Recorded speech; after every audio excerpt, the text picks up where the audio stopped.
Barka da zuwa tashar Fresh Arewa Hausa TV.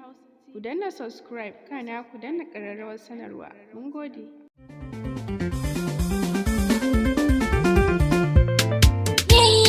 Hukumar 'yan sanda ta birnin Yamai ta yi nasarar cafke mutumin da ya biya wani yaro ɗan shekaru 20 kuɗi domin ya kashe mahaifiyar shi.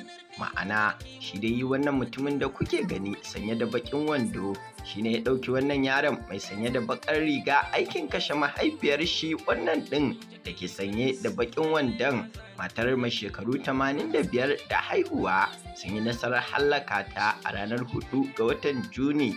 Kuma Allah ya toni asirinsu yanzu haka dai suna hannun hukumar 'yan sanda ta birnin Yamai. Fara shirin su Allah ne ba in kari yankina cewa na barki kamar haka ne karki tauri yana da A wani rahoto na daban za ku ji cewa ambaliyar ruwa ta lakumi gidaje a Yamai babban birnin jamhuriyar Nijar kamar yadda rahotanni daga Yamai da ke babban birnin jamhuriyar Nijar ke cewa akalla gidaje 10 ne iftila'in ambaliyar ruwa ta laƙume ciki har da wani makarantar gwamnati da na'urar kamfanin sadarwar ƙasar kamar yadda jaridar HD Press ta rawaito.